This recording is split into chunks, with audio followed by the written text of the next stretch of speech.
Hey guys, how's it going? It's Michael McChicken here. You know, it feels really wrong seeing my face say that instead of just being a disembodied voice in a video. It really doesn't feel that good. But yeah, there's Michael McChicken here, and today I'm doing a comparison between the head strap and the chest strap for the GoPro using the GoPro Hero 9. Alright, so yeah, I'm pretty sure that this stuff will apply that I'm going to talk about to all of them unless they significantly change the design. Anyway, let's get into it. So, the chest strap right here and the head strap right here. Now, I'm going to go with the head strap first. So, I'm going to show you guys what I look like with it on, aka I'm going to show you guys what an idiot looks like. There we go.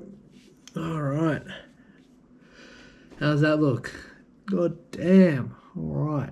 So, when it's on, I'm just going to it's pretty comfy overall, and the GoPro, when it's connected to it, doesn't really move around that much, so you know, it's pretty good. It's pretty solid. One thing I will say is that after a while, because you know you're working up a bit of a sweat when you're running, and that's what I use it for, be that it gets pretty saturated with the sweat, and then even though I did just say it's pretty stable, it does move around a little bit. You know, that can't be avoided, and sometimes that can lead to like some minor irritation on my forehead. So it leaves me just going like this for the next couple of hours after I wear it. But other than that, it's very good. And you know, being honest, a little bit of irritation, I have to deal with that shit anyway with my fucking skin. All right, all right.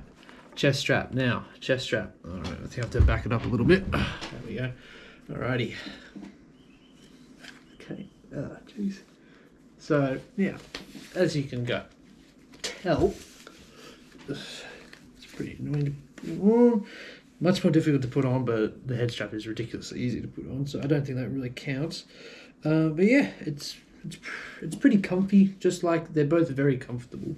Like once you get them on, they're there, and you know you could easily forget that they are there after a little while. But the problem that I have with the chest strap is that this moves around a lot more than the head strap does. So, you know, like I can feel it bouncing like this when I run. So that is not very good. But yeah, it's all right. You don't really get any irritation solely from this because you know it's like on the clothes. Clothes are there, so yeah, it's not really that big of a deal on that department. But you do feel it bouncing like that a lot. That's something that it does, at least in my experience. Maybe you can tighten it up a lot, but I don't really want to because as it is, I don't want to feel like I'm wearing a corset when I'm running, you know? God no. It's hard enough to breathe as it is. Oh, alright.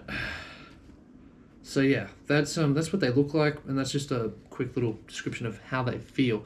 Now I would like to show you guys some footage that I collected God knows how long. I've been meaning to make this video for weeks, full disclosure on that one.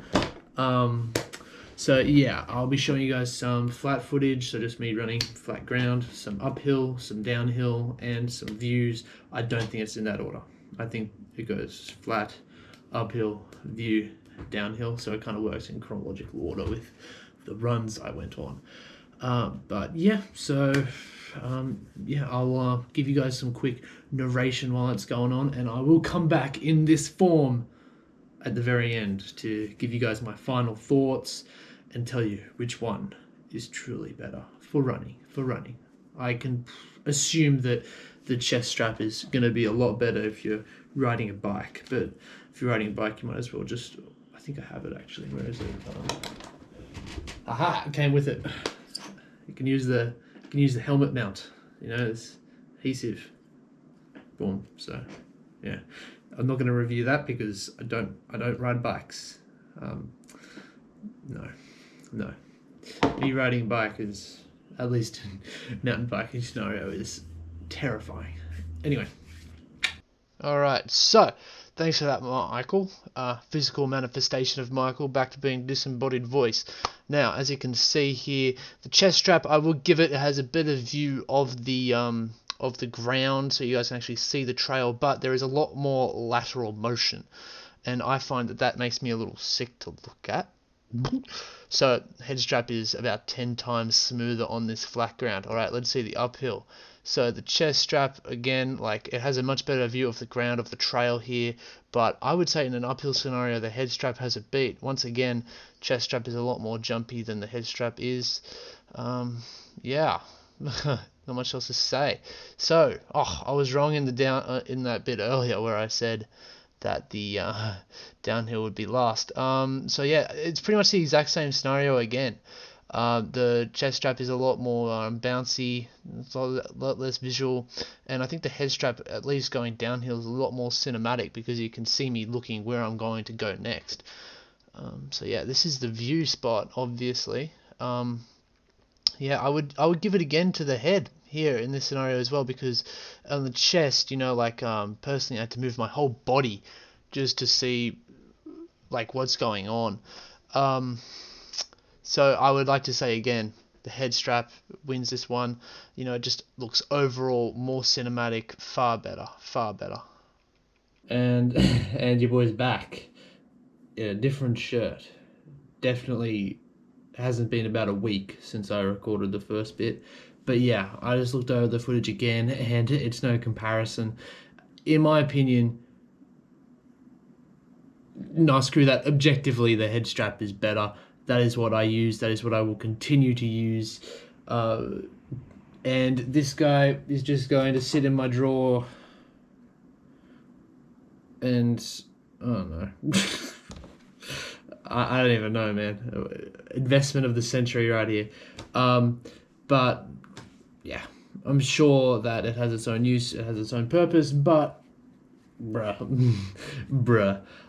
I really liked in the view spot. I didn't say that when I was doing the narrating, but like you saw me look at the ground and you saw me like look up, and I really think that added a lot to the overall shot. Made it look pretty cool, and just little things like that. Like it just makes you feel like you're there a lot more from the point of view shot as well. And again, the stability is just front and center, the whole way through. So 100%, if you want to film yourself running, hiking, even, just go with the head strap. Okay, I'm pretty sure that mounting the GoPro to your head in whatever way that you can is going to be better 90% of the time. Obviously, except unless you're like surfing and you want to get a shot of like yourself rather than just like the water in front of you. That's the only situation I feel like, and that wouldn't be using the chest strap anyway. So I don't even know what's up with that. So yeah, my vote goes to the head strap. Yeah, I kind of knew that going in, but I just wanted to display it to show you guys what the difference is and how drastic it is, so that you guys can save your money. And I'm pretty sure that thing was $30. So if anyone would like to buy a chest strap, hit me up. Jesus Christ. Anyway, yeah, that's really all I have to say on that topic. Thank you so much for watching. Leave a like, subscribe, check out my other shit. I don't just do running stuff, I also do gaming stuff. Yeah. Yeah. Yeah, stay tuned for next time, I suppose.